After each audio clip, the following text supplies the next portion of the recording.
Jacoby's Book Club. Happy Monday. I hope everybody has a beautiful day and a beautiful and blessed, proactive week. Now let's get to our next book, Soulacoaster, The Diary of Me by Robert Kelly. Y'all know him as R. Kelly. Listen, I don't give a fuck what nobody say. R. Kelly's been in the news, and I decided we was gonna read. We was gonna read and recap. Who was that? The baby mama of Jermaine Jackson. But I was like, nah. We might do her next, but let's get into R. Kelly's book. So we know R. Kelly can't write or read, but whoever wrote this book for him was smart to do it in a diary sense, because don't nobody got time for all of that chapters. So the book is split up into 3 acts, which is smart. And then again, like I just told y'all, he wrote it in a diary. If y'all hear that back there, that's the AC. Oh, that shit feels so good. Let me say, it is so fucking cool. It is so cool. It feels so good. All right, here we go. We got to start with this book. First page, chapter 1. Act 1 is called Mom. My mom wasn't perfect. She had her bad habits. All above, Mom was a prayer woman who looked to God for a better way. She was a loving woman who protected her 4 children with the strength of a lioness, Joanne Kelly. So he named his daughter after Joanne, after his mother, which was smart. That was his first child.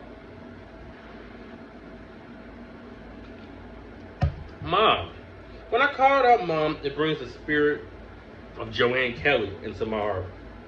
I'm calling out Mom at the beginning of this book because as I go through the pages of my life and started to wake up the images of feelings of my past, I need to invoke her here in the present. I need the spirit of my mother by my side. She's still my guide and my strength.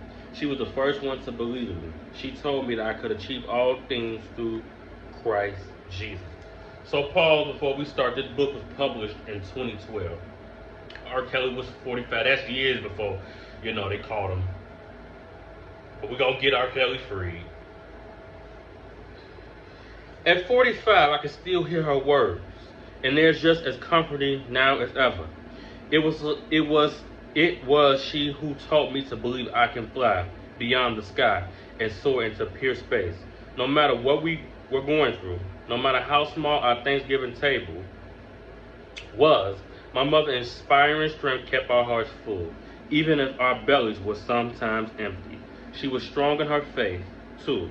Sometimes I carry that with me to this day.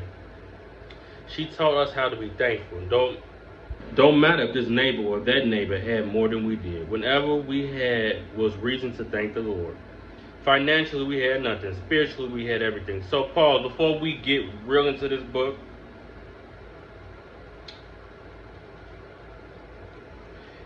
R. Kelly seems like a mama's boy. That's all I'm going to say. The reason I love my mother so much is she was not perfect, and she never claimed to be. But I loved her because she was my mother. She had her bad habits. She loved her Wilston cigarettes and her Miller beer. Sometimes she drank too much and got sick. My mother wasn't ashamed to talk about her imperfections. We all got imperfections. And you know what, Paul? I salute R. Kelly's mother, because a lot of people walk around on this earth thinking they're perfect. No. You got skeletons in that closet just like everybody else. Wake the fuck up.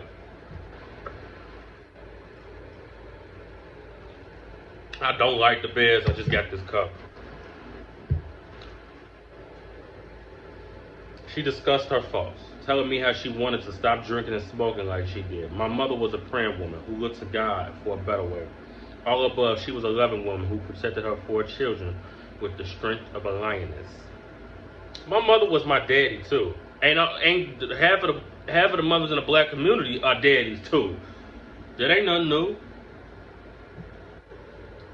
so to speak. But she raised me on her own. Her husband Lucius became my stepfather, but no disrespect to him, he was not my real father. That's true. See, a lot of stepfathers come into these children's lives at 12 and 13 and be like, I'm your daddy. No, fuck, no, you're not. No, you're not. You just can't come into a child's life and claim to be their daddy. It's different if you come into a child's life when they like 4 or 5. Yeah, you their daddy because you raised them. But when they get 12, 13, 14, no. You is the mama's husband, boyfriend. You ain't the stepdaddy. The stepdaddy, even if you are married to the mama, you ain't the stepdaddy. Yeah, I dig R. Kelly on this. As a kid, when I first understood that my father left my mother when she was pregnant with me, I wasn't really upset about it, but it hurt. Thankfully, I had someone who was a genius at being a mother and a father too. Though, and what he means by that, fathers protect and provide. A lot of women protect and provide. They have no other fucking choice. That's what he means by his mother is a mother and a father, because she has to provide. Men were put on this earth to provide. Now today, a lot of men don't provide because they fucking lunchboxes. And not that they have the ability, anyways. Though I never met or seen my father, on special occasions like Christmas and my birthdays, my siblings' fathers would come by and take them shopping for toys and clothes. I never got jealous, but I do remember being sad and curious. In fact, one day, when I was about 11 or 12, I decided to ask my mom questions about my father, like, who is he? Where is he? And why doesn't he come to take me out for my birthday or bring me anything for Christmas? Yeah, that could be hurtful. Because from what R. Kelly, now we know R. Kelly don't know how to read or write. From what R. Kelly wrote in this book, or whoever wrote for him, as he explained it to his writer, that's hurtful. R. Kelly, we're going to say R. Kelly, because they be like, who the fuck is Robert? That's his real name, that his mama. R. Kelly grew up watching his siblings, fathers, come by for Christmas and birthdays. That can hurt somebody. That's really, especially to a child, that can hurt. And then, listen, I'm not excusing anything R. Kelly did. All I'm saying is, from the perspective of the book that he wrote, that he didn't write, because we know he can't write, is that is hurtful to him, to watch his sisters and brothers, which we're going to get into his sister later, because he wrote about it in this book. We're going to get into his sister later.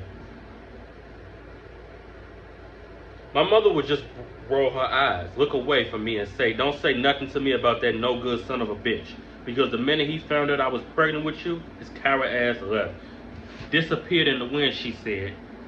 Didn't want to have nothing to do with either you or me. Damn, Joanna, you had to go on. Well, listen, them women back then, women today, a lot of women today don't talk about their baby daddies to the children. But back then, you couldn't pay them not to say nothing. They still was gonna say some shit.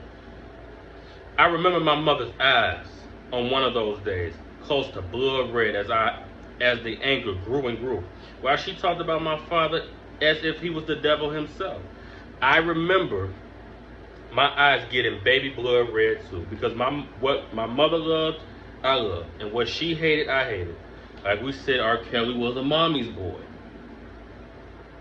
It was that day, the moment that I decided to hate my father, not knowing really what hate meant or having a clear understanding about love. She told me on that day to never mention him again.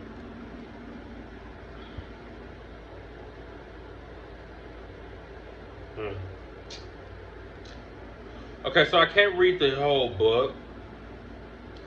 But also, R. Kelly says in his book that he got his talent from his mother. Now, he says, well, he didn't... Listen, we're not going to even go there. He says that his mother could sing. And he would always listen to his mother, listen to Gladys Knight and Aretha Franklin, and she was singing. And by the time he was 5 years old, he started to harmonize. Now, listen. I know a lot of y'all going to be like, R. Kelly is a monster. Now, I don't think if he a monster, the mamas and daddies are monsters. I'm sorry. And I have to,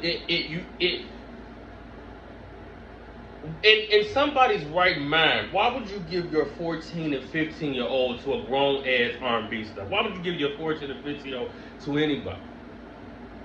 So the parents want to sit there and act like a victim? No. You did that. You pushed those kids onto that man. Even though, I would get the fuck out of here. I'm not working with no 14 and 15-year-old. And that's what Kelly Price was saying. Like, R. Kelly wasn't looking for them little girls. Them little girls' mamas was coming over there like, look, I want my daughter to sing, Robert. Because if you are going to convict him, you have to convict the parents too. Just like what Suge Knight said about Diddy. Diddy didn't do that shit by himself. People helped him. But did the court ask? Where's the court with all the other people that's not going to go down with him? Because they don't give a fuck. They're going to prosecute him. Never mind. They said he's supposed to be sentenced this week. He ain't getting life in prison. All right, make sure y'all like, share, and subscribe, and have a good one. Bye.